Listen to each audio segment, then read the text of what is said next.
Hi guys, my name is Melody and thanks for stopping by. I'm just going to do a quick story time for you, just to let you know how things are going and what has been going on with me in the last week. So I ended up in hospital for 4 days in Kirkcaldy, the Victoria. As some of you know, if you've watched some of my other videos, I did mention that I was diagnosed over the phone with gallstones and that I needed to have a scan by a doctor, and they had given me cocodamol to take to try to ease the pain. Now, by Friday night, I had done all those videos. I had scheduled all of them to go out so that I could have time to write my essay, which is due in a few weeks, so that I could just spend time with my family and do that. However, things went for a turn after I finished uploading all my videos, whereas I was in so much pain and I felt like I couldn't breathe, and I ended up calling NHS 24 and having to get my husband to drive me up there to go to the hospital.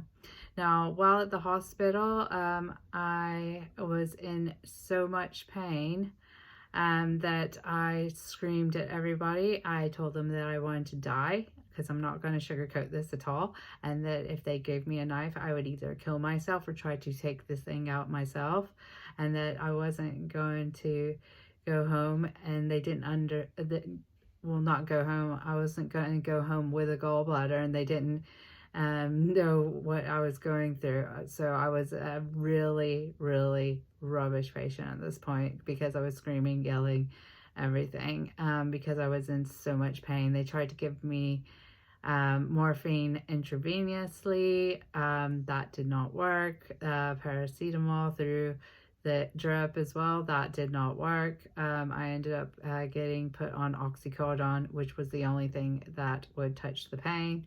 I have a high tolerance against painkillers. I've had this for quite some time.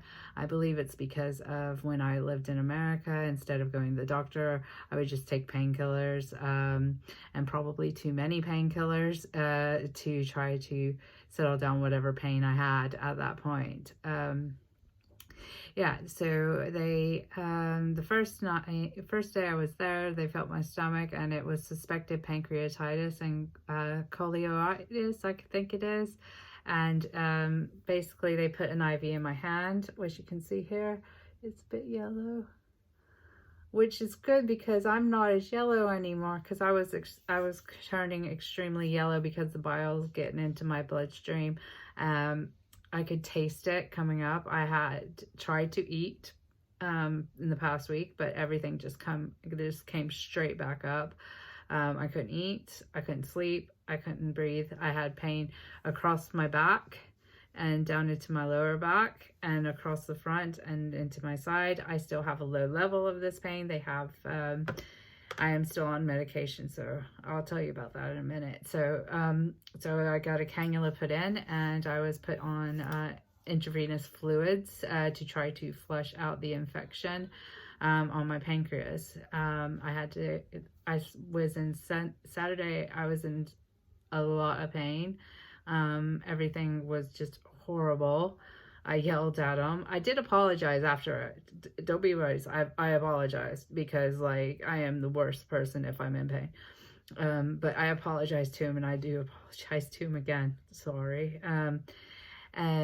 But yeah, so I had bags of fluids. They were set for like 6 hours, and I think I had about 6 of them that they put in. So yeah, and then the Sunday they did an ultrasound to confirm. So it was confirmed pancreatitis and colitis.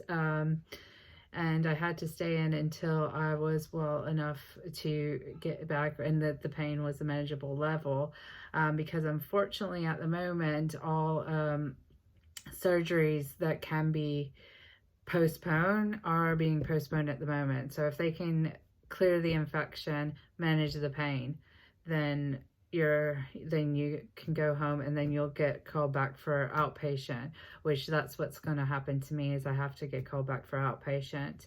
I got moved into a ward, and basically I just stayed there and had to like have fluids constantly. I didn't eat for, I was no mouth for 2 days, I think it was. The first thing I ate was some lentil soup and some custard, but I will say it was 2 teaspoons of lentil soup and 2 teaspoons of custard, and that was it. I also had to have many blood tests, so my arm is very sore because it's been stabbed many times. I even got blood tests done through my wrist right there. And I also had to have my blood sugar taken regularly because the pancreas is the organ that deals with blood sugar, and if it shuts down, then you have to take insulin, I believe, for most of your life. So besides all of that, yeah, so they took me off oxycodone on, I think, Monday. No, Tuesday. Yeah, Tuesday, because everything was like going okay, but I'm on anti-nausea medicine as well as like major horse pill antibiotics. I had to stay in one more night just so I could the doctor could make sure that my pain was at a low enough level that I could go home and I could sleep, and that I can manage it. So currently I'm on a rigorous schedule of medications to keep my pain at a low level. I am not cured by any means. We're trying, and we have to get rid of the infection of the pancreas before they can take the gallbladder out. They can't take the gallbladder out until the virus is done. Yeah, it's been a week. I thought I was gonna be able to write an essay, but that just hasn't happened. And all my videos where I thank the NHS, I thank them again, because without them, I think I wouldn't be here if I hadn't called on Friday, because it was so much pain that I was literally willing to do anything to stop the pain. And that is something I never thought I would say, but I am being extremely truthful and extremely unfiltered in telling you all this. It's also need to let people know that you are still able to go to hospital if you have any problems, especially if anything is serious. Still go to hospital.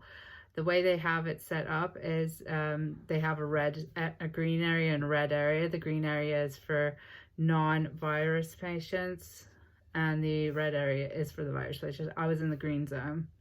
Everybody was washing their hands, like wearing gloves, masks, things like that, as well on our ward too, because there was people that were elderly as well and had surgery, because some surgeries are still going on if they're actually necessary, like tumors or things like that. Those are still going on.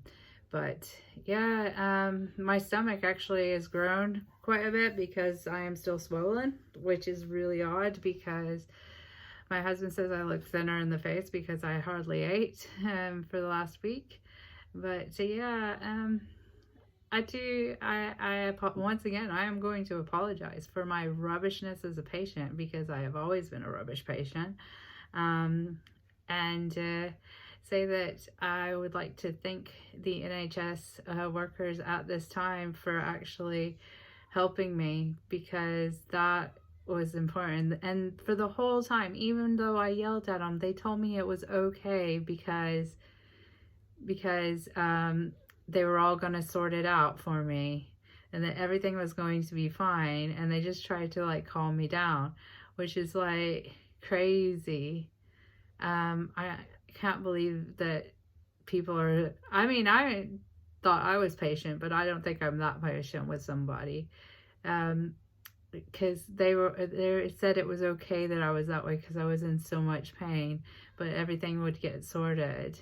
And I appreciate the doctors on the ward and the nurses that all took care of me, and every one of the healthcare workers, the ones that were that delivered our food every day and things like that, even though like I pretty much ate toast for like a few, you know, like when I could eat, I ate toast, and then just whatever they gave me, just little bits like macaroni and cheese, but not a lot, just a tiny bit.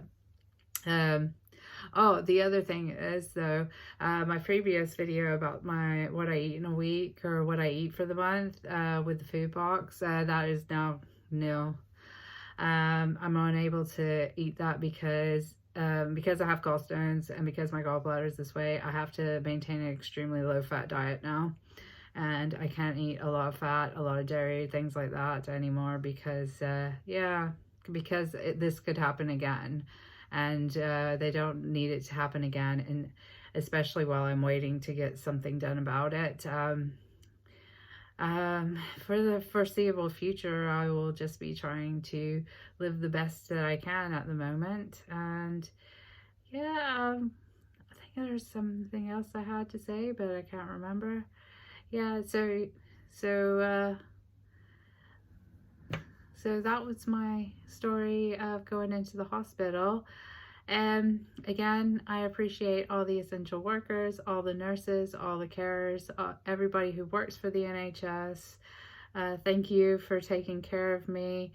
And I know that if I was in America and didn't have insurance, then I probably would have never gone. And I don't know what would happen then. I imagine that would cause the pancreas to die. Also, I would just like to say is like my gallstones are probably hereditary. My sister had hers out as well. So it's not just for getting old. This doesn't happen to everybody. My husband has no problem with his. So it doesn't happen to everybody. It just happens to people who've either been pregnant or something like that, or over 40. I'm not over 40 just yet. But yeah, it's a hereditary thing as well. But I just want to be honest, say this is what we're dealing with. I've got some videos that I've filmed to put up this next week. I'm hoping I'm going to paint my nails and do a quick review on my birthday present, which I've had sitting there for weeks but haven't touched it because I've been in a lot of pain. But yeah, I hope you like this video. If you like me and you like my story times, I will do more videos about books and other things that are of a lighter nature.